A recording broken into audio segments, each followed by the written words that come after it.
everything we as human beings have created on this planet was essentially first created in our minds. All that you see, which is human work on this planet, first found expression in the mind, then it got manifested in the outside world. So one thing we need to understand is, the wonderful things that we have done on this planet and the horrible things that we have done on this planet, both have come from the human mind. So if we are concerned as to what we create in this world, it's extremely important that first of all we learn to create the right things in our mind, how we keep our minds. If we do not have the power to keep our minds the way we want it, what we create in the world is also going to be very accidental and haphazard. So learning to create our minds the way we want is the basis of creating the world the way we want.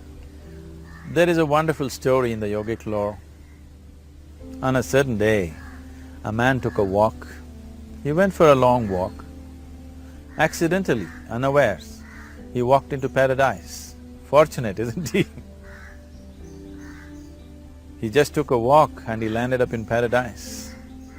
After this long walk, he felt little tired. So he thought, oh, I'm tired, I wish I could rest somewhere. He looked around, there was a nice tree, underneath which there was very cushiony grass. So it was inviting. He went and put his head down there and slept. After a few hours he woke up, well rested, and he thought, oh, I'm well rested, but I'm feeling hungry, I wish I had something to eat. And he thought about all the nice things that he ever wanted to eat in his life. And instantly, all those things appeared in front of him. You need to understand, there the service is like that. Hungry people don't ask questions. Food came and he ate. Stomach became full. Then he thought, oh, my stomach is full, I wish I had something to drink. All the nice things that he ever wanted to drink, he thought about it and all of them just appeared in front of him. Drinking people also don't ask questions, so he drank.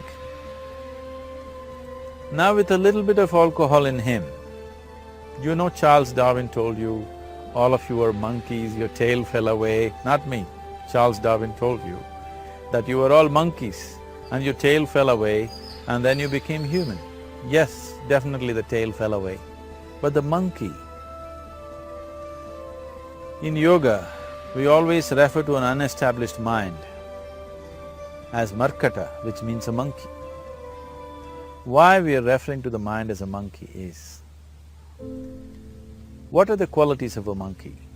One thing about a monkey is, it's unnecessary movement. And another thing about the monkey is, if I say you're monkeying somebody, what does it mean? Imitation. Monkey and imitation have become synonymous.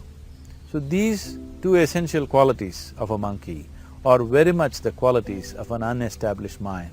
Unnecessary movement, you don't have to learn it from the monkey, you can teach it to the monkey. And imitation is full-time job of the mind. So when these two qualities are on, a mind is referred to as a monkey. So this monkey became active within him. He just looked around, thought, what the hell is happening here? I asked for food, food came. I asked for drink, drink came. There must be ghosts around here, and ghosts came. Oh, the ghosts have come, they're going to surround me and torture me, he thought. Immediately the ghosts surrounded him and started torturing him. Then he started screaming in pain and said, oh, they're going to kill me, and he died. Just now he said he's a fortunate being. The problem is he was sitting under a kalpa vriksha or a wishing tree.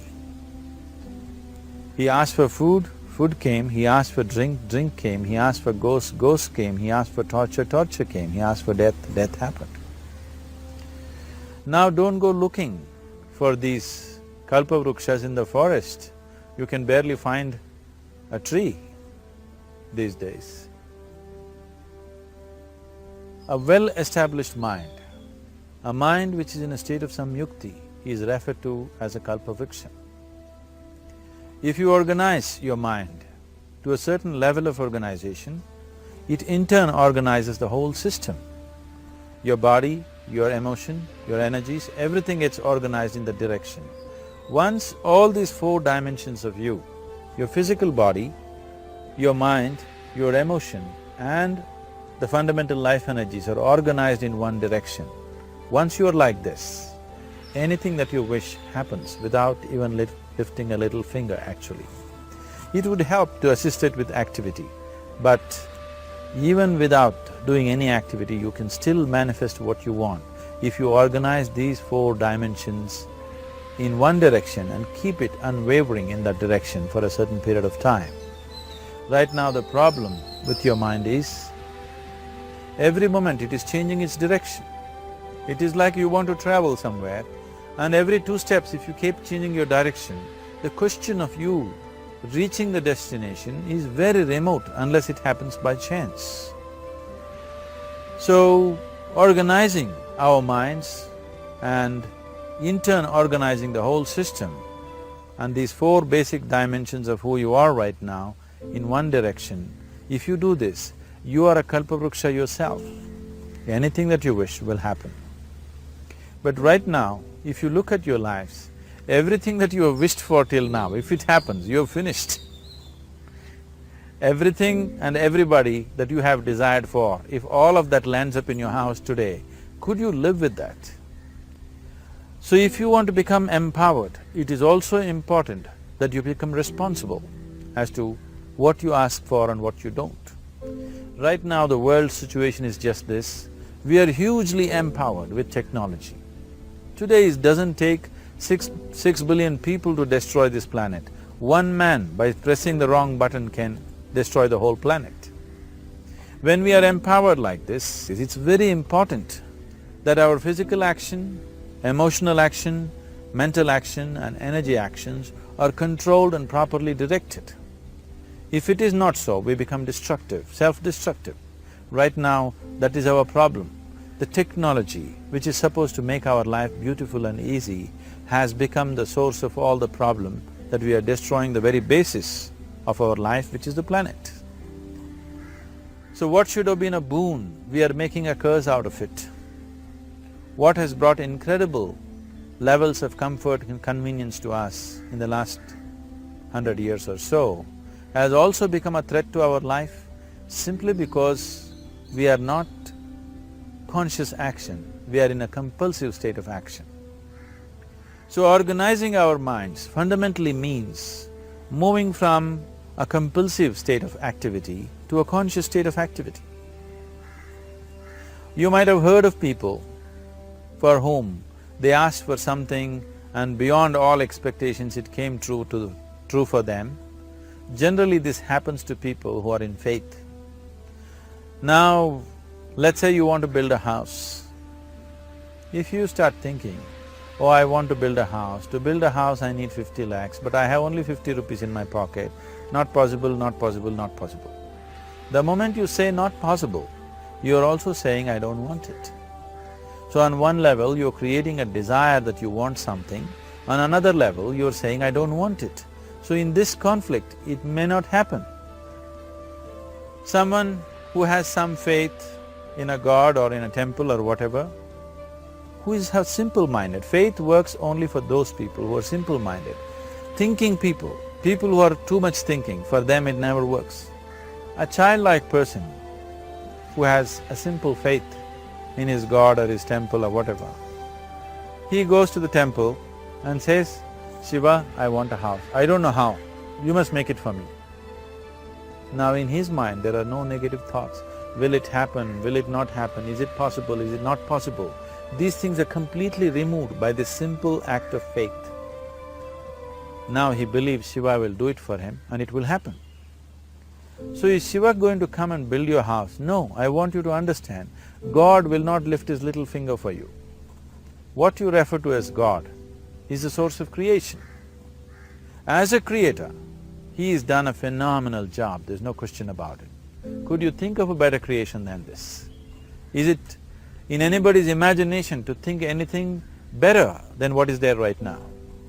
So as a creator, he has done his job wonderfully well. But if you want life to happen the way you want it, because right now, the very crux of your happiness and your well-being is this. If at all if you're unhappy, the only and only reason why you're unhappy is life is not happening the way you think it should happen. That's all it is. So if life is not happening the way you think it should happen, you're unhappy. If life happens the way you think it should happen, you are happy. It's as simple as that. So if life has to happen the way you think it should happen, first of all, how you think, with how much focus you think, how much stability is there in your thought, and how much reverberance is there in the thought process will determine whether your thought will become a reality or is it just an empty thought. Or how you do not create any impediments for your thought by creating negative thought process. Is something possible or not possible? Is destroying humanity. What is possible and not possible is not your business, it's nature's business. Your business is just to strive for what you want. Right now you're sitting here. If I ask you two simple questions, I want you to just look at this and answer this. Right now from where you're sitting, can you just fly off? You say no. Right now from where you're sitting, can you get up and walk? You'll say yes. What is the basis of this? Why you say no to flying and yes to walking? Because past experience of life, many times you've gotten up and walked, never did you fly off. Or in other words, you're using the past experience of life as a basis for deciding whether something is possible or not possible. Or in other words, you have decided that what has not happened till now cannot happen in your life in future. This is a disgrace to humanity and the human spirit. What has not happened till now on this planet can happen tomorrow. Human beings are capable of making it happen tomorrow. So what is possible and what is not possible is not your business. That is nature's business. Nature will decide that. You just see what is it that you really want and strive for that. And if your thought is created in a powerful way, without any negativity, without any negative thoughts bringing down the intensity of the thought process, it will definitely manifest. The whole existence today, modern science is proving, is just a reverberation of energy. It is a vibration. Similarly, your thought is also a vibration. If you generate a powerful thought and let it out, it will always manifest itself. So generally, people are using faith as a means to remove the negative thought.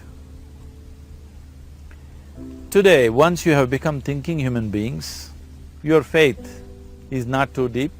It doesn't matter how much faith you think you have, somewhere doubts always crop up.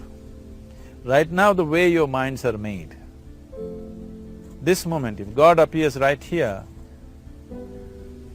you will not surrender to Him. You will want an investigation whether He is really God or not. With this kind of mind, you should not waste your time on faith. So there is an alternative, which is commitment. If you simply commit yourself to creating what you really care for, now once again, your thought gets organized in such a way, there is no such thing as whether it's possible or not possible. There is no hurdle in your thought process. Your thought flows freely towards what you want. Once this happens, making it happen will also naturally follow. So to create what you really care for, first and foremost thing is that what you want must be well manifested in your mind, that this is what I want. Is that what you really want? You must look at it, because any number of things in your life you have thought, this is it. The moment you reach there, you realize that's not it, it's the next one and the next one and the next one. So what is it that one really wants is one thing. First of all, we must explore. Once that is clear, and we are committed to creating it. Now there is a continuous process of thought in that direction.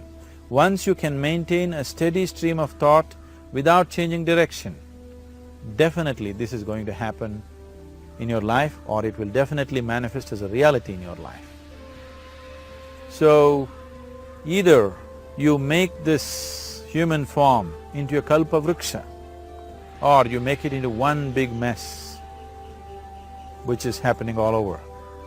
One reason why we have not created the kind of world that all of us would want to live in is, too many people are busy looking up. Too many people are interested in other planets, they're not interested in this planet. For every aspect of their life, they're checking out with other planets. And further, too many people are in service of heaven, they're not on service of this earth. I think right now we need people who are in service of this earth, not heaven. I believe if heaven is closer to divine than where we are, if that is so, I believe they're a little more organized than us, they don't need help from us. This has been a major problem on the planet. Anything that is valuable for a human being, anything that is good, the highest aspects of human life have unfortunately been exported to heaven. For example, if you say love, people say God is loving. We do not know whether God is loving or not. Human beings are capable of love. It is very, very important that people understand human beings are capable of love, human beings are capable of compassion, human beings are capable of joy and blissfulness. All the good things that are possible for a human being, unfortunately have been exported to heaven. If we want to create the kind of world that we want to, we need to understand whatever you refer to as God, the idea of God has entered our mind only because we have seen creation around us. Because there is creation, we have assumed a creator. God is a great creator. What you refer to as God is a source of creation. That source of creation has not failed us, has done a fantastic job. But now the question is about management. If you want to leave the management in the hands of the Creator, He will manage it in His own way, according to His agenda. But that's not what you want. You want life to happen the way you want it. Now, for example, let's say all of you here are the India soccer team for the next World Cup, and I am the coach. So these next 4 years, everything that you need to know about football is taught to you. Everything that I know about football is poured into you in so many ways. Now, the time to play the match has come. You're on the field and the ball comes near your foot, but you look at me, then it's no good. You've seen those coaches sitting there and boiling, nothing happens. Because now, once you're on the field, it's your job. So this is the same thing. The Creator has done a fantastic job. Now you're here. It is for you and me to see how to manage this, how we want it, how to keep this world, how, in what condition would all of us enjoy it best is something that we have to look at. So at every stage in our life, we tend to think, this is it. If this one thing happens, everything will be fine with my life.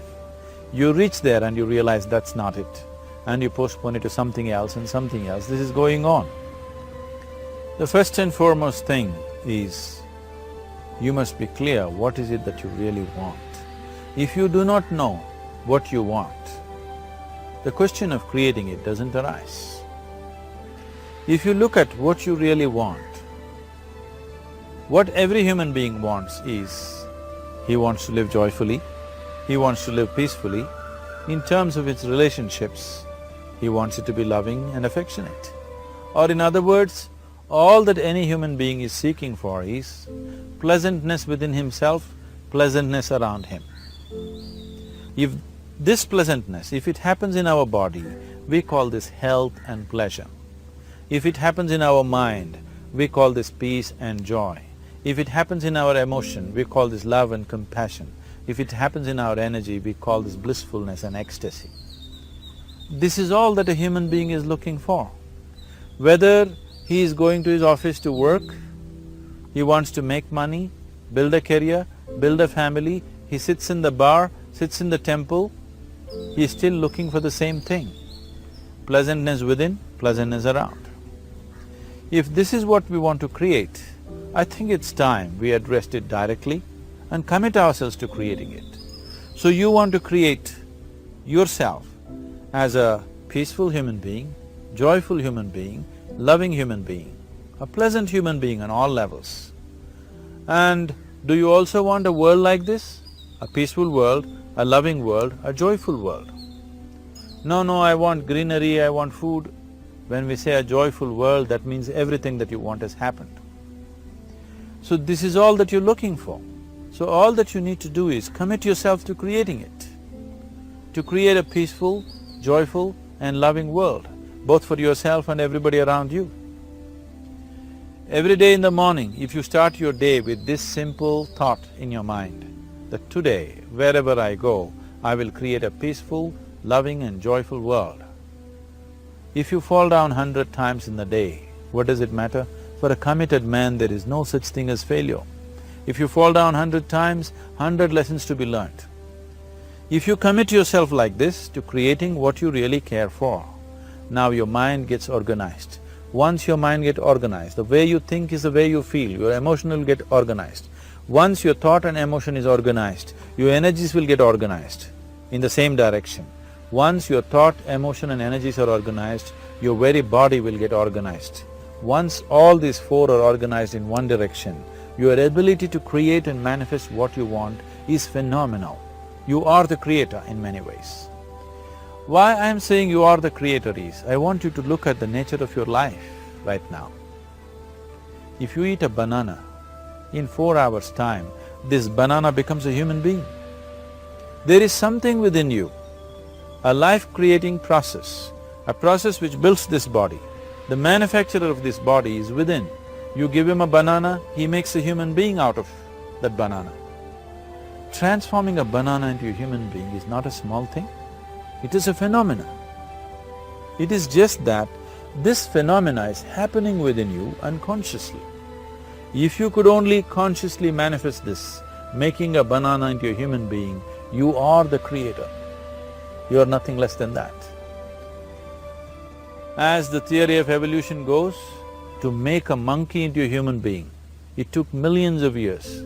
Over an afternoon, you can make a banana into a human being or whatever else, a piece of bread that you eat, into a human being. So, the very source of creation is functioning within you.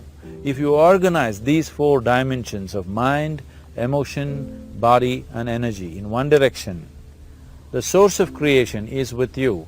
You are the creator. What you want to create will happen to you effortlessly. Once you're organized like this, now you are not a mess. You are a kalpa vruksha. You have the power to create what you want.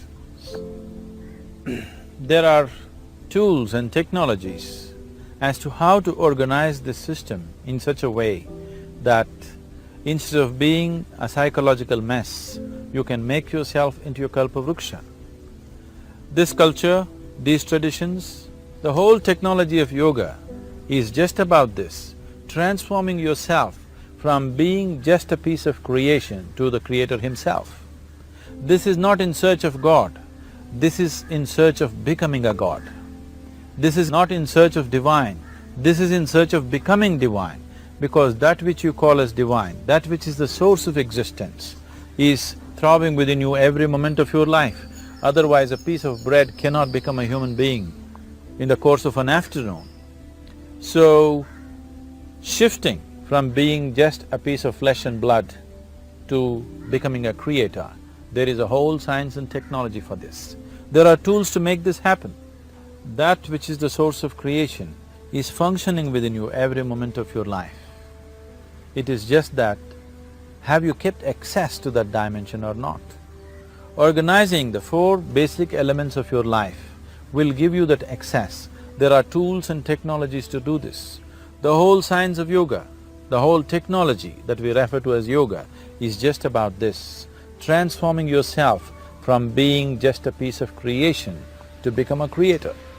For example, 100 years ago, if I picked up something like this and I start speaking to someone who is across in another part of the world, you would think it's some kind of a miracle. Either I must be a messenger or a son or maybe God himself.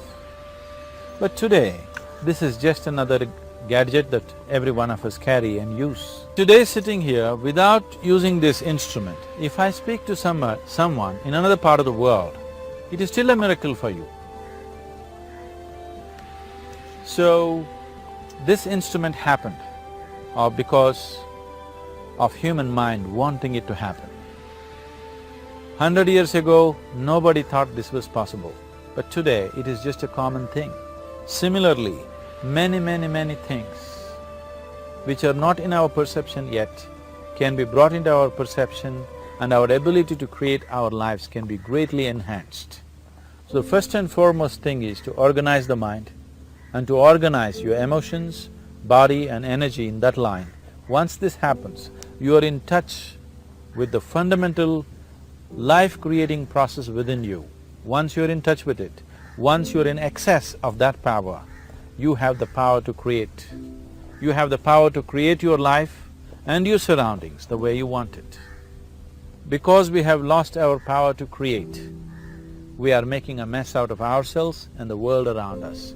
If we operated as the true creator, as it is operating within us, creating this body for us, if we could create our lives with the same sense of organization and sense of purpose, this world and the human being would be in a completely different state. It is my wish and my blessing that every human being in this world should have this access to the source of creation within himself, so that he can function here as a creator, not just as a piece of creation.